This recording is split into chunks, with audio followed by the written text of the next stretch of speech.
பனியன் கம்பெனிகளை எல்லாம் இழுத்து மூடிவிட்டார்கள். திருப்பூர் பகுதியிலே இப்போ வேலை இல்லாமல் மக்கள் கஷ்டப்படுகின்றார்கள். அது மட்டுமா, நமது நாட்டிலே இருக்கின்ற ரயில் நிலையங்கள், விமான நிலையங்கள், நிலக்கரி சுரங்கங்கள் அத்தனையும் மத்திய அரசானது மக்கள் சேவையாக செய்து கொண்டிருந்தது. ஆனால் இன்றைய தினம் ஆளுகின்ற மோடி அரசு அத்தனையும் அதானிக்கும் அம்பானிக்கும் தாரை வார்த்து இந்த ஆட்சி பணக்காரர்களின் கோடீஸ்வரர்களின் ஆட்சியாக நடந்து கொண்டிருக்கின்றது. சாமானிய ஒரு ஏழை மக்கள் விவசாய கடன் வாங்கி அவர்களை விரட்டி விரட்டி கடன் வசூல் செய்கிறார்கள். ஆனால் பல்லாயிரம் கோடிகள் கடன் வாங்கிய அரசின் சாதனை இப்படியாக செய்ததனால்தான் இன்றைக்கு சாதாரண மளிகை கடைகளில் பருப்பும் எண்ணெயும் மற்ற மளிகை சாமான்கள் விலையெல்லாம் ஏறுவதற்கு காரணமாக இருக்கின்றது. எனவே இப்படிப்பட்ட விலைவாசி உயர்வை இந்த நாட்டிலே சின்னாபின்னமாக சிதறடித்து உயிரை பறித்தார்கள். இந்த நாட்டின் சொத்துக்களை ஜவஹர்லால் நேரு அவர்களும் சச்சிதானந்தம் அவர்கள் நீங்கள் அவங்களோடு எதிர்பார்த்துக் கொண்டிருக்கக்கூடிய உங்கள் வெற்றி வேட்பாளர் வந்துவிட்டார்கள். உங்களது பொன்னான வாக்கினை அறிவால் சுற்றியல் நட்சத்திரத்திற்கு தாருங்கள் என்று கேட்டு இதோ வேட்பாளர்கள் உங்கள் மத்தியிலே உரையாற்றுவார்கள். அண்ணே வாங்கண்ணே, எல்லாரும் வாங்க.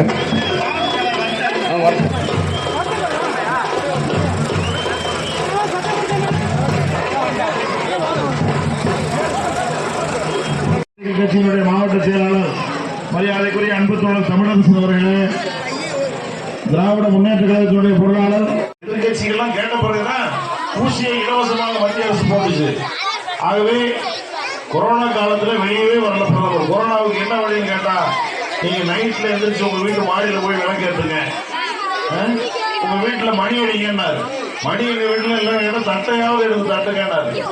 தட்டுனா கொரோனா போயிடும், விளக்கேற்றினா கொரோனா போயிடும் சொல்லி ஒரு பொய்யான மாயை ஏற்படுத்தியவர்தான் நம்முடைய நாட்டுடைய பிரதமர்.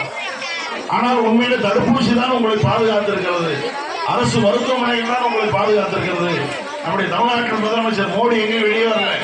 தமிழ்நாட்டுடைய முதலமைச்சர் ஸ்டாலின் இருக்காரே, அவர் கோயம்புத்தூர்ல இருக்கக்கூடிய ஆஸ்பத்திரிக்கு சொந்த தாய் போய் கொரோனாவில் பாதிக்க ஏற்பட்டதா கூட பையன் கிட்ட போய் பார்க்க மாட்டேன்றாரு. ஆனால் தமிழ்நாட்டின் முதலமைச்சர் கொரோனா உடை போட்டுக்கிட்டு கோயம்புத்தூர் இருக்கக்கூடிய மருத்துவமனையில் இருக்கக்கூடிய நோயாளிகள் கூட போய் பார்வையிட்டார். அவங்களுக்கு ஆறுதல் சொன்னார். தைரியமா அவங்களுக்குலாம் நாங்க இருக்க அரசு பார்த்துக்கோம் அப்படின்னு சொன்னாரு. அது மட்டும் இல்ல, கொரோனா நிவாரணம் மோடி அரசு கொடுக்கல, ₹1 கூட கொரோனா நிவாரணம் கொடுக்கல.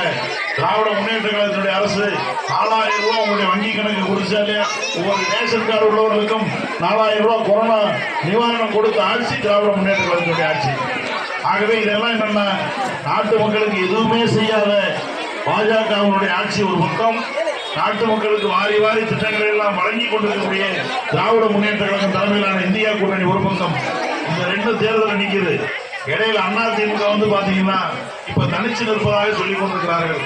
மோடியினுடைய சகல பிரச்சனைகளும் மோடியோடு சேர்ந்து இருந்தவர்கள், மோடியோடு கைகோர்த்து இருந்தவர்கள், எல்லா பிரச்சனைக்கும் மோடி தான் அப்படின்னு ஆதரவு தெரிவித்துக் கொண்டு இருந்தவர்கள் இன்றைக்கு என்ன செய்கிறார்கள் என்று சொன்னால், இன்றைக்கு நாங்க தனியா நிக்கிறோம், எங்களுக்கு ஓட்டு ஏடிஎம்கே அளிக்கிற ஓட்டம் 2 ஒண்ணுதான். ஆகவே இந்தியாவை பாதுகாக்க வேண்டும் என்று சொன்னால், ஏழை மக்களுக்கான கோரிக்கைகள் பேச வேண்டும் என்று சொன்னால், நீங்கள் வாக்களிக்க வேண்டிய சின்னம் அறிவாள் சுற்றி நட்சத்திர சின்னம். அறிவாள் சுற்றி நட்சத்திர சின்னம் உங்களுடைய பேலட் பாக்ஸ்ல முதல் சின்னம். நீங்க வாக்குச்சாவடிகள் போய் நுழைஞ்ச மேல இருந்து முதல் பட்டன் அமுத்தலாம். அதான் நீங்க அறிவாள் சுற்றியில் அளிக்கிற ஒவ்வொரு வாக்கும் அளிக்கிற போது உங்களுக்கான திட்டங்கள் சேரும் என்பதை நான் இந்த நேரத்தில் தெரிவித்து, என்னை பொறுத்தவரை நான் இந்த மாவட்டத்தை சேர்ந்தவன், உள்ளூர் வேட்பாளர். என்னுடைய சொந்த ஊரு கோபிநாத சுவாமிகள் தெரியுமா? ரெட்டியார்சன் ஒன்றியத்தில் நம்முடைய அமைச்சருடைய தொகுதியை சார்ந்தவன். கோபிநாத சுவாமிகளுடைய அடிவாரத்தில் என்னுடைய ஊர் இருக்கு. நீங்க என்ன வேணாலும் சந்திக்கலாம். என்னுடைய கட்சி அலுவலகம் திண்டுக்கல்ல இருக்கு, எல்டிபி காம்பவுண்ட்ல, பஸ் ஸ்டாண்டுக்கு பக்கத்துல. நீங்க எந்த நேரம் வேண்டுமானாலும் என்னை தொடர்பு கொள்ளலாம். உங்களுக்கான வேட்பாளராக, உங்களை எளிமையிலே பார்க்கக்கூடிய ஒரு வேட்பாளராக நான் நிச்சயமாக இருப்பேன். ஆகவே நாடாளுமன்ற தேர்தலிலே நீங்கள் எல்லாம் அறிவால் செஞ்ச நட்சத்திர சின்னத்திற்கு வாக்களிக்க வேண்டும் என்று உங்களை பணிவோடு கேட்டு விடைபெறுகிறோம். நன்றி, வணக்கம். கால மோடி ஆட்சியினுடைய கொடுமைகளுக்கு முடிவு கட்ட வேண்டிய ஒரு தேர்தல். 10 ஆண்டு காலத்தில் விலைவாசி விண்ணை முட்டக்கூடிய அளவுக்கு உயர்ந்திருக்கிறது. வேலை பேரூராட்சிக்கும் 100 நாள் வேலை திட்டத்தை கட்டாயமாக கொண்டு வந்து சேர்ப்போம் என்ற இனிப்பான செய்தியை உங்களுக்கு நான் தெரிவித்துக் கொள்கிறேன். இங்கே நம்முடைய அனைத்து சாலைகளும், உட்கடை கிராமத்தினுடைய அனைத்து சாலைகளையும் சிமெண்ட் பேவர் பிளாக்கல்கள் பதித்து போடுவதற்கான நடவடிக்கைகள் எடுக்கப்பட்டு வருகிறது என்பதையும் நான் இந்த நேரத்தில்